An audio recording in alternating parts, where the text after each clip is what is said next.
Je suis bien heureux de vous présenter, puis là, je vois qu'on a une majorité de femmes dans la place, je sais que ça vous attire davantage. Et moi, toutes les fois que j'ai à présenter un conférencier ou une conférencière qui va venir parler de mode, je fais tout le temps « Ben, quelle faute j'ai fait? » Puis là, je suis toujours inquiet, mais bref, elle saura me le dire peut-être après. Notre prochaine conférencière, Mme Lamour, qui est en contact avec la mode depuis son jeune âge, ses multiples expériences à l'international et en entreprise l'ont amenée à combiner davantage l'image vestimentaire au développement personnel. Depuis plus de 10 ans, cette femme est aussi auteure de mode. Elle propose son accompagnement aux individus et entreprises pour une évolution par le style. Alors, on vous invite à découvrir sa formule éprouvée des 3A par sa conférence qui se nomme « Votre image, votre force, votre succès ». Alors, il me fait grandement plaisir, encore une fois, de vous présenter Mme Rodi Lamour.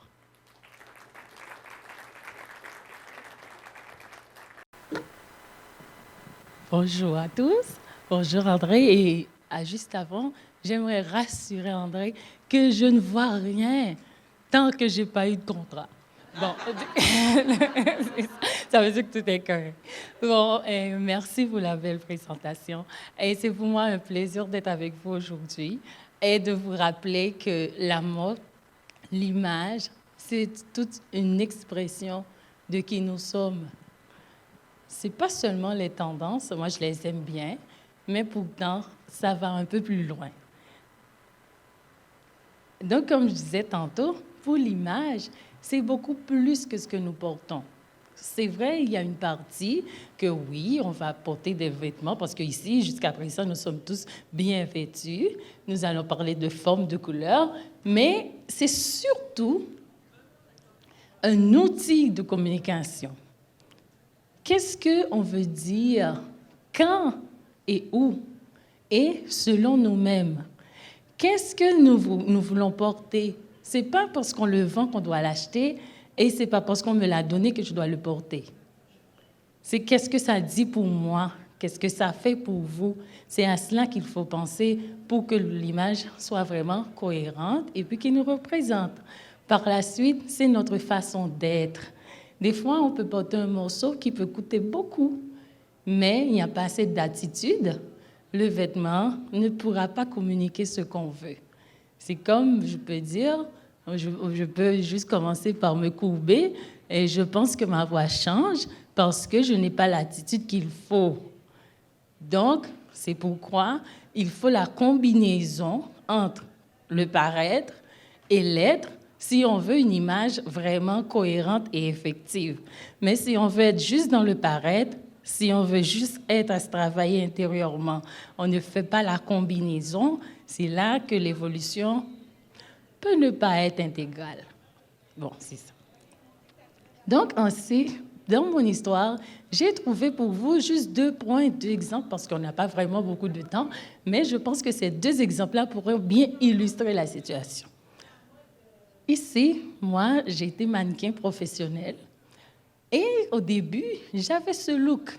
J'avais de longs cheveux qui n'étaient pas miens, bien sûr, vous savez. Donc là, moi j'avais beaucoup de hair extension, j'avais beaucoup de longs cils qui empêchent de dormir, je vous assure. J'avais toutes sortes de trucs parce qu'on m'avait dit que c'est ainsi que j'allais devenir la modèle qu'on allait rechercher pour les bons contrats. Et oui, j'en avais. Avec ce look, dans les agences de casting, j'étais ainsi. Mais qu'est-ce qui est arrivé en 2012, quand j'ai décidé d'être consultante en image comme accréditée, formée, j'ai senti que moi, je voulais que les gens soient comme elles sont. Et j'ai décidé d'abandonner le look de mannequin process pour devenir ainsi. Quand j'ai pris cette décision, on me disait, mais non, je voulais même changer mon accent. Je parle espagnol, mais je voulais avoir un accent en espagnol qui soit plus universel. Je voulais tout changer. C'était comme j'étais dans une ébullition, là, je pourrais dire. Et là, je suis devenue ainsi. Et les contrats ont continué. Et je n'ai plus eu à me remettre aucun cheveu qui ne soit mienne, qui ne soit pas dans ma présentation de femme noire. Je ne fais plus rien d'autre que j'invente plus. C'est comme je suis fatiguée d'inventer. Et j'ai des films, et j'ai même eu un film qui est sur HBO. Donc, avec ma présentation comme je suis. Donc, c'est pourquoi je vous invite à rester comme vous êtes et ne pas vous faire d'artifice. Par la suite, dans le deuxième exemple, ça c'est moi. Moi, je suis une Haïtienne et j'étais petite en Haïti, mais il y avait un problème. J'étais tout le temps plus grande que la normale. Et on devait me mettre en arrière tout le temps parce que je cachais les autres. Et là, c'est un problème. Donc là, ce problème m'a un peu poursuivi à l'adolescence où j'ai eu du bullying parce qu'on disait que j'étais trop grande, on m'appelait girafe, j'avais le cou. Disons, j'ai toujours le même cou, mais en ce temps-là, j'ai eu ma taille plus tôt parce qu'en fait, je suis 5'8". Mais pour des enfants et des ados, j'étais trop grande, trop tôt. C'est ce qui m'est arrivé. Donc là, aujourd'hui, par la suite, puisque je suis mannequin, mes photos sont très appréciées à l'international. Cette photo-là, par exemple, elle a été très appréciée à la Macédoine. J'en ai d'autres dans d'autres pays aussi, des pays où je n'ai pas encore visité. Mais mes photos voyagent pour moi. Donc, peut-être un jour, je finirai par aller les voir là-bas. Donc, ceci pour vous dire que actuellement, ces photos sont sur des produits.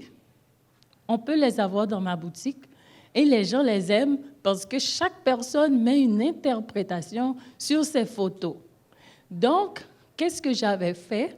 Quand on m'appelait girafe, j'avais tous ces ennuis-là, j'avais appris avec mes parents à pouvoir surpasser le bullying. Ça, c'est un exemple de bullying, mais dans la vie de mes clients, le problème peut ne pas être bullying, ça peut être une autre situation qu'on vit, qu'on ne dit pas, qu'on ne traite pas, et qui nous empêche de nous épanouir. Donc, dans ce cas, j'ai eu le bullying, mais aujourd'hui, j'ai pu le surpasser et maintenant, je n'ai rien contre les girafes. C'est juste un animal. Et moi, je suis toujours moi et j'inspire d'autres personnes à aller plus loin, ne pas vous laisser faire par des choses qui vous mettent comme je peux dire, des codes là, qui vous empêchent d'être. Donc, il faut aller beaucoup plus loin. Et si ceci, on ne peut pas le faire seul, il faut chercher de l'aide parce qu'on n'est pas capable de tout faire. Donc, pour nous libérer et pour avoir votre image selon vous, selon la façon dont vous êtes, et avec les pieds que vous avez, 5 pieds, 4 pieds, 2 pieds, peu importe. Et 2 pieds, ça, c'est trop petit, non? Mais quand même, de vivre comme vous êtes. Et par la suite, votre image, donc avec le dernier exemple, on peut voir comment notre image devient une force. Mais quand on parle de succès, ça peut nous faire peur. Des fois, les gens disent « Oh, je ne veux pas avoir trop de succès, trop de gens vont me voir. » Mais le succès n'est pas nécessairement économique. Le succès aussi, c'est notre réalisation de nous-mêmes. Parce qu'on peut avoir un succès apparent pour les autres et ne pas être une personne à succès pour soi. Ça arrive tout le temps. Je vois beaucoup de PDG, je vois beaucoup de chefs d'entreprise. Et ils peuvent gagner beaucoup, mais ils ne sont pas heureux quand ils ne sont pas dans leur bureau ou bien devant tous ces gens-là qui font tout. C'est parce que cette personne-là n'a pas encore trouvé sa voie. Elle a une image pour les autres, mais pas pour soi. Et c'est là que moi je suis. Il faut faire cet ajustement. Donc, qu'est-ce que je propose? Comme André nous disait tantôt, moi, je propose une méthode assez simple qui s'appelle les 3A, où je vais faire une combinaison entre l'image et qui nous sommes. Et ainsi, le premier pas, ce serait d'apprendre à nous accepter. Si quelqu'un me dit, écoute, Rosy, mon problème, ce sont les bras qui sont trop gros. Il faut apprendre à vivre avec le bras. Je ne pourrais pas le couper. Donc, il faut absolument qu'on s'adapte à ce bras.